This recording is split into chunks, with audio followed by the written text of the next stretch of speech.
Good morning guys, it's Sunday and my breakfast is this malunggay. Wala ako ng malunggay leaf, so before breakfast I'm gonna take this. The good thing about malunggay leaves guys is it's everywhere, diba? And I'm lucky na meron kami dito sa likod ng bahay. Daming benefits ng malunggay leaves guys. Daming benefits nito, rich in vitamins, no? Vitamin A, vitamin C. Actually, meron pang protein ito, guys. And then, for inflammation, nakakatulong din. Lowers blood, insulin, diabetes. Sa may mga acid reflux, sa acid, nakakatulong din ito, guys. Also, malunggay leaf gives you energy, Marami ng studies about malunggay leaf.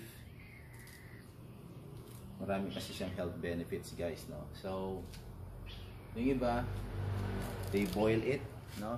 But as for me, I'm just going to put this in a blender. And then, I will take it pure. Siyempre, lagyan lang natin ng konting tubig para ma-mix well siya sa blender.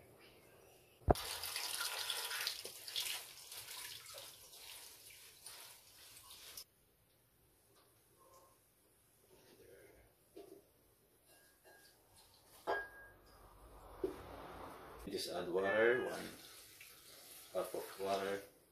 I think for me, I'm going to make it 2 cups. And then I'm just use this strainer, no, guys.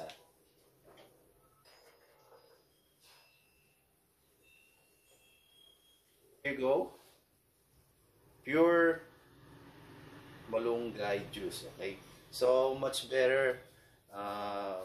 You put banana, diba? Or honey, anything you want. O yung iba nilalagyan ng ginger, so lemon yun. Ayun, ha.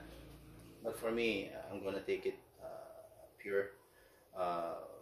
Basically, before breakfast, no, this is what I take, and then after 1 hour, I can take a breakfast na. So cheers.